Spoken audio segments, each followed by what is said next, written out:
अभी बता रहे थे कि मुस्लिम समुदाय SC ST के वोट काटे जा रहे हैं। सबसे ज्यादा मुस्लिम समुदाय जिस विधानसभा में है वो कामा विधानसभा में, आप बताइए कितने नाम कटे हैं और कितने जुड़े हैं। आप आरोप लगाते हैं तो पूरी बात सुनने का जज्बा भी रखिए, हौसला भी रखिए। खुददार मेरे शहर का फाकों से मर गया, खुददार मेरे शहर का फाकों से मर गया, और राशन जो आ रहा था वो किसी अफसर के घर गया, चेहरा बता रहा था मारा है भूख ने, श्री अनिल कटारा, और सरकार ने कह दिया कुछ खाके मर गया।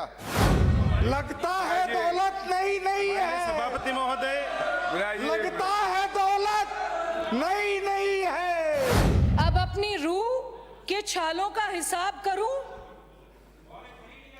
मैं चाहता था कि चरागों को आफताब करूं। बूतों से मुझको इजाजत अगर कभी मिल जाए तो शहर भर के खुदाओं को बेनकाब करूं। मेरे चारों तरफ गूंगे बहरों की भीड़ है, किसे खतीब बनाऊं और किसे खिताब करूं। मैं करवटों के नए जायके लिखूं, शब भर ये इश्क है तो कहां जिंदगी अजाब करूं। आप में से कितने ऐसे विपक्ष के साथी हैं जिन्होंने अभिभाषण पे अपनी बात रखी है, पैरा पे अपनी बात रखी है, बजाय इसके कि आप एक दृश्यता से चलते हैं कि आपने क्या किया है। कोई बात नहीं, आपके पास 5 साल थे, आपके पास 5 साल से घोषणा ही घोषणा थी, घोषणा ही घोषणा थी। कोई बात नहीं, आपने उड़ता पंजाब के तर्ज पर उड़ता राजस्थान का एक उदाहरण दिया। अंदाज अपने देखते हैं आईने में वो, अंदाज अपने देखते हैं आईने में वो, और ये भी देखते हैं कि कोई देखता ना हो। सभापति महोदय, महामहिम राज्यपाल के अभिभाषण पर आपने मुझे बोलने का अवसर दिया है, आपका शुक्रिया अदा करना चाहती हूँ। कम उम्र और कम तजुर्बे को ताक पर रखकर अगर मेरे लफ्ज़ों से कहीं कुछ गलती हो जाए तो माजरत चाहती हूँ। हम इस सदन की मर्यादा को समझने में कुछ मुझे कन्फ्यूजन लग रहा है सभापति महोदय। हम यहाँ जनता के बीच में आवाम की आवाज़ उठाने, आवाम के मुद्दे उठाने और इस पवित्र सदन में गरिमा रूपी रखने के लिए आए हैं। उस जनता की हमसे अपेक्षाएं हैं, उस जनता की, उस आवाम की हमसे कुछ मुराद है, कुछ हसरत है कि आप इस प्रदेश की सबसे बड़ी पंचायत में चुनकर गए हैं, तो आपका क्या फर्ज है। वाद विवाद सुन रहे हैं, सत्ता पक्ष विपक्ष सभी को अपने अपनी बात रखने का अख्तियार भी है और अधिकार भी है, पर क्या उस अधिकार और अख्तियार में जनता की बात को नहीं रखना चाहिए। पिछले कुछ समय से माननीय सदस्य हमारे विपक्ष के हमसे तजुर्बे में भी बड़े हैं, राजनीतिक सियासत की रूपरेखा में भी बड़े हैं। आपको यहाँ पर जनता के मुद्दे उठाने चाहिए। अभी एक माननीय सदस्य बात कर रहे थे कि जी आपने एक योजना का नाम बदल दिया है, जी राम जी कर दिया है, जी हम तो महात्मा जी के भक्त थे। महात्मा जी के भक्त थे तो हमसे ज़्यादा तो भक्त आप महात्मा जी के नहीं हो सकते।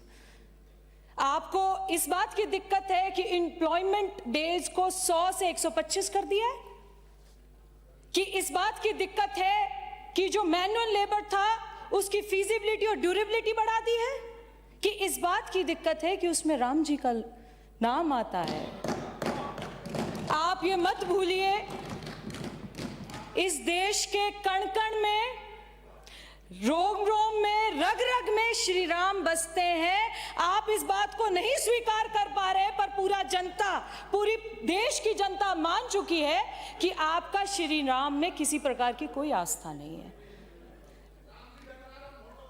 जहां आपको हे राम करना चाहिए था, आप हाय राम कर रहे हैं। पूरे मुल्क में आपने तौबा मचा रखी है। उसका नतीजा ये है कि जहां आपके पास कुछ बचा था अब वो भी चला गया है, आगे की उम्मीद ही छोड़ दीजिए।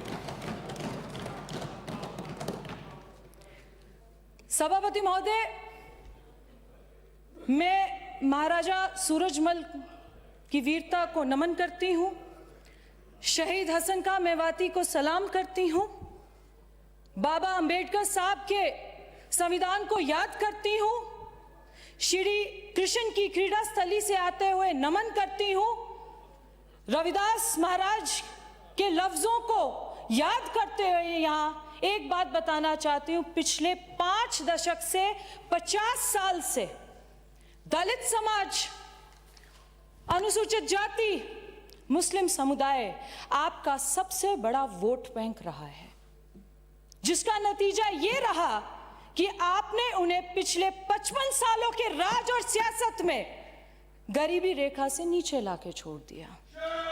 वो आपका वोटर था, आपने उनको वोट ली, उनके मजहबी खेलों से, उनकी गरीबी की रूपरेखा से उस दलित को, उस मुसलमान को गरीबी रेखा से नीचे लाके रख दिया, जिसका सबसे बड़ा उदाहरण मैं आपको कामा विधानसभा का बताती हूं।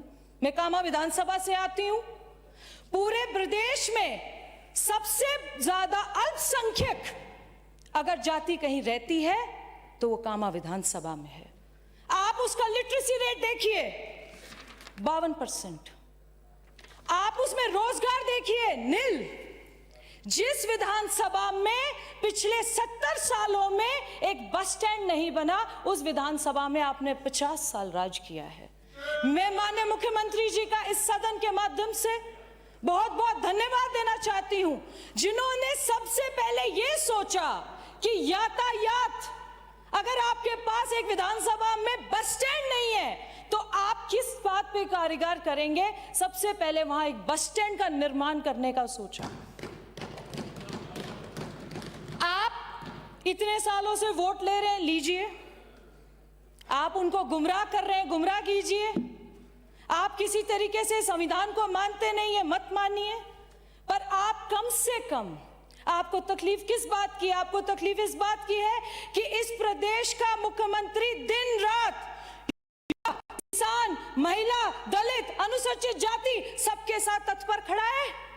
कि इस बात की तकलीफ है कि जो युवा इस प्रदेश में किसी इम्तिहान देने से डरते थे, जिनको ये पता था कि उनका रिश्तेदार, किसी बड़े साथियों का रिश्तेदार इंटरव्यू में उनको पता नहीं कितने अंक दे देगा और एक किसान का लड़का बाहर बेंच पे बैठ के अपना किराया लगा के घर वापस आ जाएगा, नौकरी नहीं ले सकता।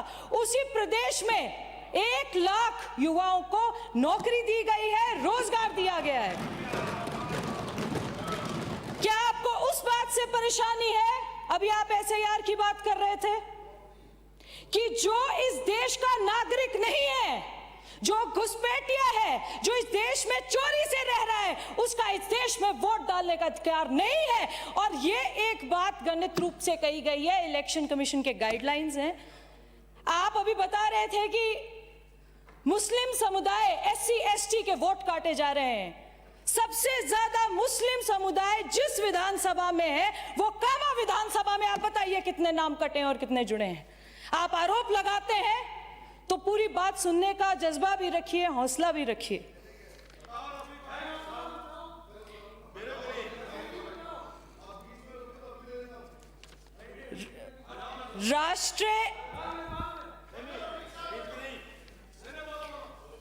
राष्ट्रीय शिक्षा नीति 2020 में लागू की गई। 1986 के बाद एजुकेशन में सबसे बड़ी जो पॉलिसी लाई गई थी 2000 राष्ट्रीय शिक्षा नीति 2020 में थी। उसका यह कहना था माननीय सभापति महोदय कि जो EVRM है, एनरोलमेंट है, उसको 2030 तक 100% लागू किया जाएगा, जो एक बहुत बड़ी देन माननीय मोदी जी ने दी है। ये माननीय नरेंद्र मोदी जी का भारत है। ये नामुमकिन को मुमकिन कर दिखाने का भारत है। ये भगवई खुशबू को, ये सिंदूरी फिजाओं को एक होकर आगे चलने का भारत है। ये create in India, made in India, unite in India, innovate in India, उसको प्रमोट करने का भारत है, ये डिजिटल भारत है। ये वही भारत है जिसका प्रधानमंत्री इस देश की बनी वाहन में दूसरे मुल्क के प्रधानमंत्री और राष्ट्रपति को लेना जाता है। ये वो भारत है, ये वो सुंदूरी भारत है जहां पर हमें और आपको पता है कि एक साथ होकर किस तरीके से विकसित भारत 2047 का वो दृश्य देखना है जो इस देश का भविष्य, मुस्तकबिल युवा साथी देख रहे हैं। मुझे एक युवा होने के नाते बड़ी खुशी होती है ये समझते हुए कि जो 2026 का एक कैलेंडर है युवा नीति शिक्षा, उसके तहत उसको जारी कर दिया गया है ताकि जो इस प्रदेश के युवा साथी हैं, जिस प्रकार के इम्तिहान में बैठना चाहते हैं, वो अपनी तैयारी को मुकम्मल करे, बैठे और एक पारदर्शिता, ट्रांसपेरेंसी, ड्यूरेबिलिटी के साथ उन एग्जाम्स में बैठे और आगे बढ़े और इस देश का, इस प्रदेश का मुस्तकबिल बने। आपने कई योजनाएं सुनी है, अभी एक माननीय सदस्य बता रहे थे आपने किया क्या है, आप कर क्या रहे हैं, आपका रोड मैप क्या है, आपका विजन क्या है। हम अपना विजन आपको एस्टैब्लिश रूप से दे चुके हैं। आप में से कितने ऐसे विपक्ष के साथी हैं जिन्होंने अभिभाषण पे अपनी बात रखी है, पैरा पे अपनी बात रखी है, बजाय इसके कि आप एक दृश्यता से चलते हैं कि आपने क्या किया है। अगर हमने कुछ नहीं किया तो आपका सवाल है निशान तो आपको बता ही रहा है। अब हमारे सामने विपक्ष के साथी दिख नहीं रहे हैं, उसका मतलब ये भी है कि आगे आने वाले समय में और कम होते जाएंगे।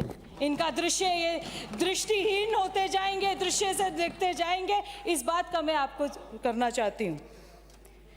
ब्रज क्षेत्र से आने के पक्ष में ब्रज विकास बोर्ड का मेवात विकास बोर्ड की तर्ज पर गठन किया गया ताकि जो ब्रज के क्षेत्र है, माननीय सदस्य बता रहे थे कृष्णपट्टनम में क्या किया, अभी तक आपकी डीपीआर लागू नहीं हुई है।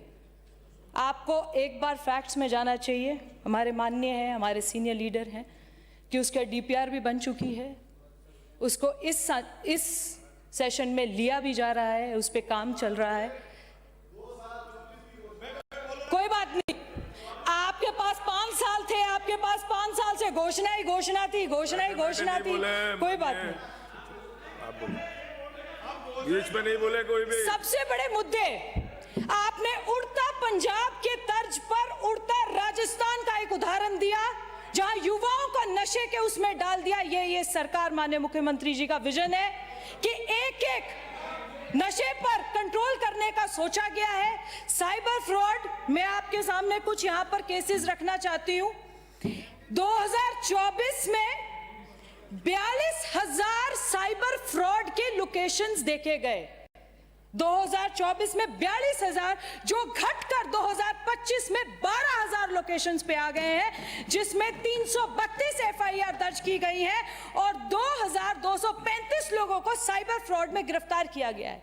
इससे बड़ा डाका डकैती क्या हो सकती है कि किसी की हक हलाल की कमाई, किसी किसान ने अपनी बेटी की शादी के लिए, किसी ने अपने पुत्र का फीस भरने के लिए रखी गई है, उसको साइबर फ्रॉड के तहत लिया जाता था।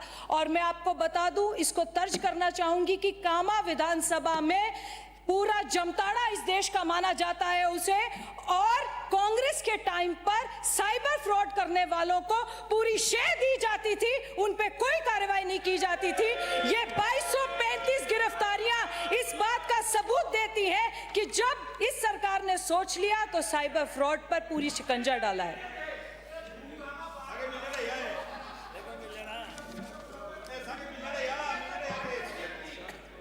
अब अपनी रूह के छालों का हिसाब करूं, मैं चाहता था कि चिरागों को आफताब करूं। बुतों से मुझको इजाजत अगर कभी मिल जाए तो शहर भर के खुदाओं को बेनकाब करूं। मेरे चारों तरफ गूंगे बहरों की भीड़ है, किसे खतीब बनाऊं और किसे खिताब करूं।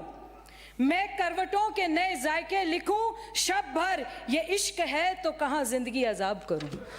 मैं अपने इन्हीं बातों से विपक्ष को कम उम्र में आते हुए और कम तजुर्बे के साथ सिर्फ इतना ही कहना चाहूंगी कि आपका और हमारा काम है यहाँ पर जनता के मुद्दे उठाना, जनता के जनता के बीच में जाना, जनता की आवाम की बात को रखना, मजबूती से उनके मुद्दों को उठाना। बाद में पढ़ना। रफीक साहब, बोलिए। मैं यही एक निवेदन करना चाहूंगी मैं माननीय मुख्यमंत्री जी को, जो निरंतर जनता के बीच में रह रहे हैं, संपर्क कर रहे हैं। मैं माननीय मोदी जी को, जो मोदी का भारत है उसको विजन लेते हुए सलामी देती हूं, उनका खैर मकदम करती हूं, इस्तकबाल करती हूं इस सदन से। और आप भी साथियों ने इतना मेरी किसी गुस्ताखी के लिए मैं पहले ही कह चुकी हूं, मेरे को माजरत दीजिएगा। जय हिंद, जय भारत। खुददार मेरे शहर का फाकों से मर गया, खुददार मेरे शहर का फाकों से मर गया। और राशन जो आ रहा था वो किसी अफसर के घर गया, चेहरा बता रहा था मारा है भूख ने, श्री अनिल और कटारा। सरकार ने कह दिया कुछ खाके मर गया।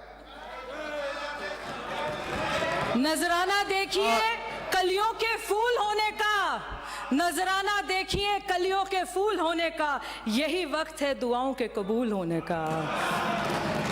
माननीय सभापति महोदय, सभापति महोदय, आप जीत नहीं पाओगे रफीक भाई, रहने दो, तैयारी कर। सभापति महोदय, सभापति महोदय निवेदन सुनिए। माननीय सभापति महोदय, शांति। सभापति महोदय बिराइए सुनिए, कल बैठिए सज्जन महोदय। माननीय सभापति महोदय, एक आंसू मुझे भी खतरा है, भाषण पर एक आंसू भी हुकूमत के लिए खतरा है, एक आंसू भी हुकूमत के लिए खतरा है। तुमने देखा ही नहीं आंखों का समंदर हो जाना। सभापति महोदय, मेरा निवेदन है। बिराइए।